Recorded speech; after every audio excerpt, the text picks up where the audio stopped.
Thank you very much, Mr. Chairman. John Cochran.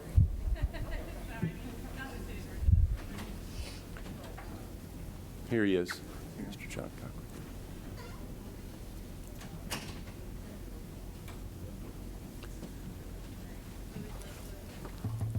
Okay, Mr. Cochran, if you would state your name, give us a little background, and then if you'll work to get to what you want us to know.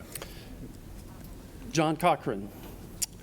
Mr. Chairman, distinguished members of this subcommittee, thank you for your time today, and thank you also for the continuation of your subcommittee hearings that began on December 3rd, as well as the report of those initial hearings issued on December 17th. Thank you for that. My testimony today will center around my experience as an observer and monitor during 3 days when I witnessed the data collection and reporting of the presidential race vote totals that were extracted from 410,000 ballots in Gwinnett County during the statewide risk limiting audit conducted last month. I'm here today to describe what I saw as well as what I did not see, but I expected to see. Before I present specific details, I should state my credentials as they relate to my testimony today. I'm an automation engineer with extensive experience in data validation. Throughout my career focus in a variety of industries, I've spent many hours, months, and even years involved with the collection, analysis, auditing, and validation of all sorts of data in many settings, from DOE nuclear weapons facilities and regulated pharmaceutical industries. Early in my career, I designed industrial security systems and coordinated installation of threat detection and deterrent systems in Oak Ridge, Tennessee, and the Savannah River site in South Carolina. These systems were deployed to protect access to and custody of plutonium and other nuclear weapons materials. Most recently, I spent 2 years on site in Social Circle, Georgia, at a $2 billion Baxter and now Takeda pharmaceutical production facility, where I authored written protocols, which are procedures and quality procedures and help validate the proper functionality of process control systems, networks, and related production equipments per strict FDA guidelines for such validation. Typical data I've collected and or scrutinized during my career has been as simple as material inventory counts and as sophisticated as complex software code used in the production of products in regulated industries.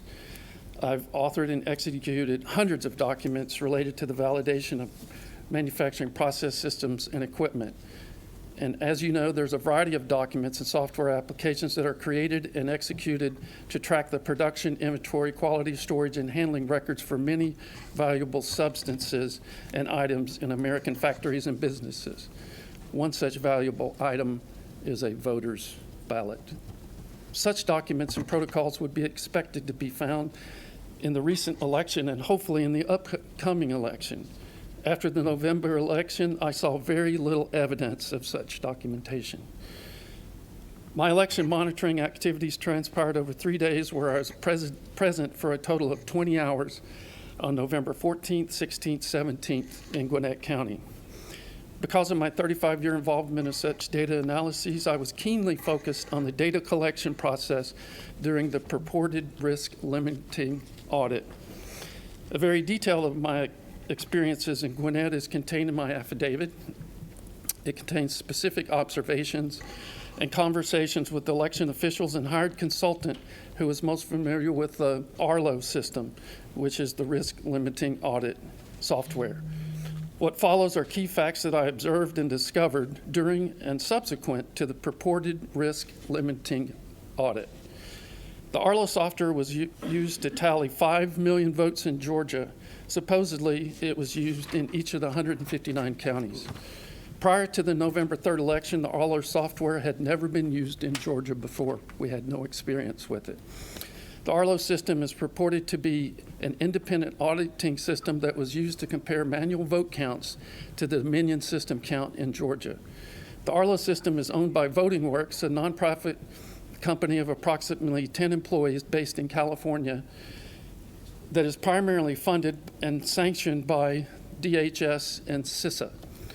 Former director of CISA, Chris Krebs, described the Arlo software in a November 2019 article 1 year before the election. At a time when we know foreign actors are attempting to interfere and cast doubt on our democratic process, it's incredibly important elections are secure, resilient, and transparent. For years, we have promoted the value of auditability in election security. It was a natural extension to support this Arlo open source auditing tool for use by election officials and vendors alike. Voting Works founder Ben Adida stated in the same article, CISA helped fund the engineering development of Arlo to ensure it was free and open source. Free meaning no cost, open source meaning easily accessible by a coder to see how the code works.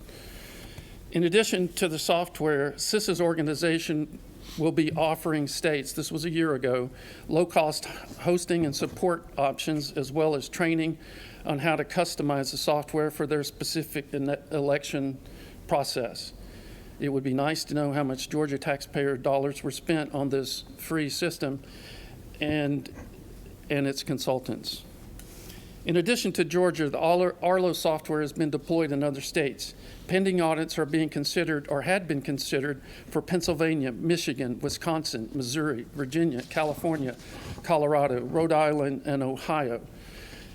I should note that all the states that will use Arlo may not use it the way Georgia used it. Georgia used it to do a 100% audit of 5 million votes. The most standard way to use Arlo is to take a random sampling and test to see if the votes show that the statistically relevant number of ballots did or did not deviate from the final margin. So they're just looking at margins as they test the random ballots. I have, in my written statement, I have links to the sources for these states that are considering using Arlo or did use Arlo. The Arlo software is an internet cloud-based web application. There is no need for local servers. The tallying computers contain the Arlo client software, which is a small piece of software that is phoning home to the mothership. And it's connected to the internet via local wireless network. Each tallying table in Gwinnett County contained one laptop and 2 election workers who would enter data into the Arlo application. From what I could see from 6 feet away, that there were 2 people sitting side by side, entering data and verifying the data from batch tally sheets. They entered into the database form the batch ID, the vote count for Trump, the count for Biden and Jorgensen, and then the total. Individual batch tally sheets had contained handwritten ballot totals recorded onto a standard paper form earlier by election workers who were actually counting the physical ballots, a stack at a time, an average of 100 ballots per sheet. Sheets were signed by election workers who had previously counted them at separate tables. At peak times, there were approximately 50 laptops on the counting floor. At least one Post-it note was seen on an election worker's table containing the wireless password for the 50 computers to connect to a local network used to transfer Arlo data via internet to the Secretary of State's office.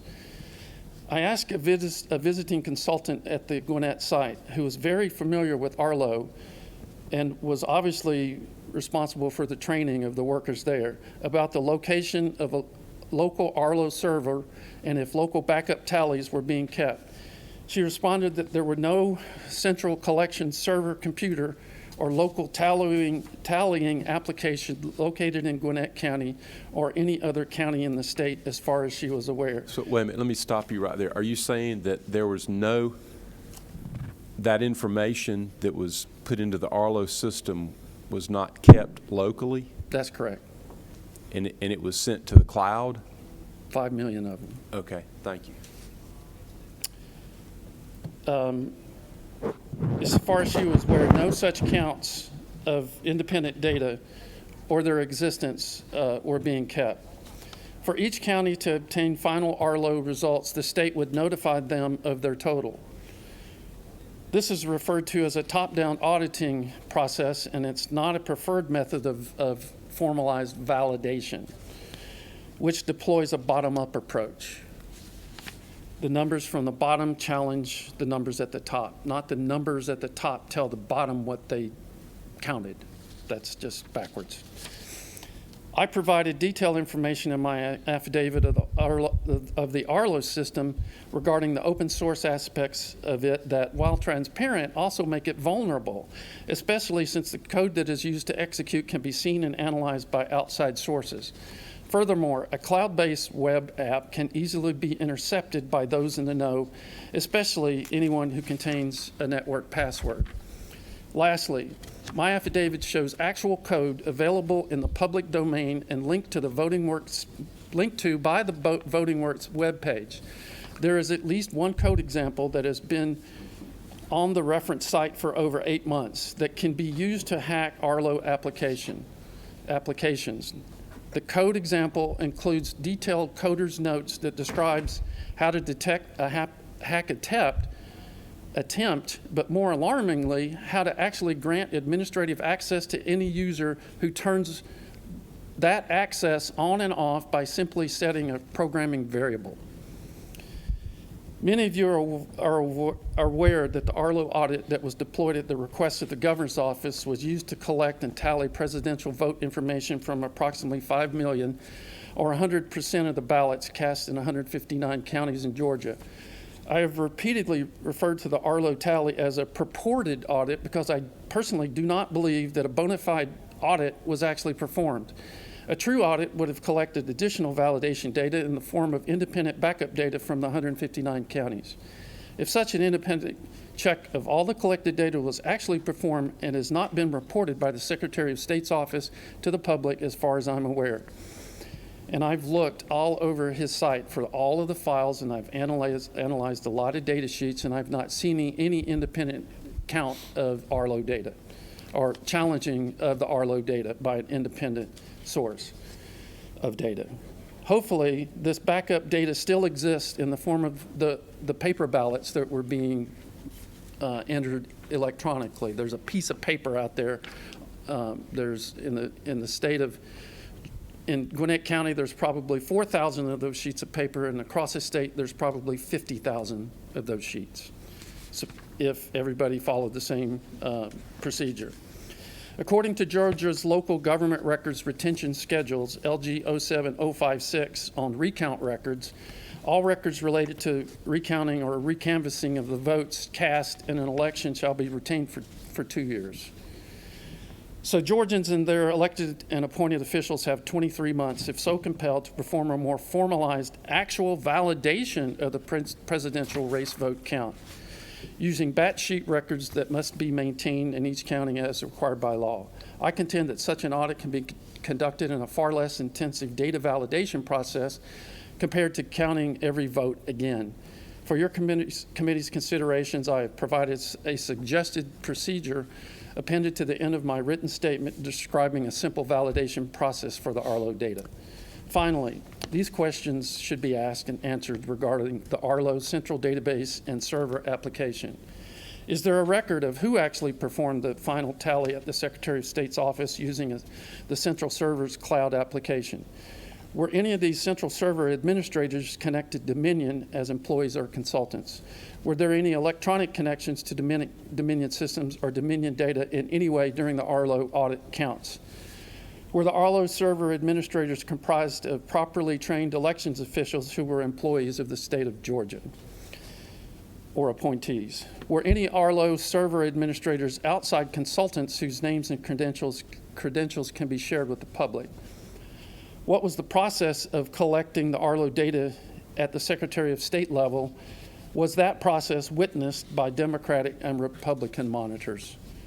Senators, after the most recent November 3rd election, scarce few of the aforementioned validation type records or documents have been shared with the public, and they may not even exist at all.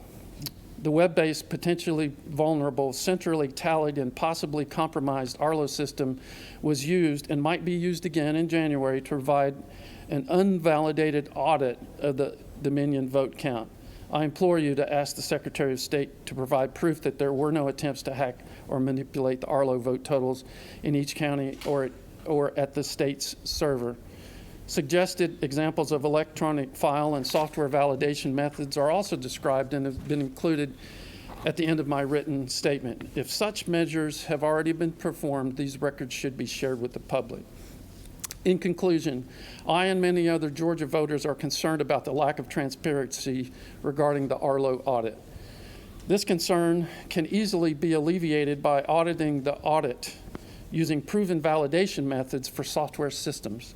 Finally, as a citizen of the United States and a resident of the state of Georgia and a property-owning taxpayer in the county of Gwinnett, I and other voting Americans applaud your efforts to uncover and address the anomalies associated with the November 3rd election. We are also watching with vested interest to see if any of your findings or recommendations will actually be implemented in the collection of, reporting of, auditing of, and finally, validation of and certification of the upcoming January Senate race. The eyes of the nation and the world are focused on Georgia's ability to conduct a fair and transparent election. Thank you again for your diligent efforts to take what was and is still being learned and to the extent possible applying those lessons learned to restore the public's trust in accurate results of the Senate runoff next week. These same sentiments apply for future elections in the great state of Georgia. Thank you, Mr. Cochran. Thank you. Appreciate you being here. We've got to move on.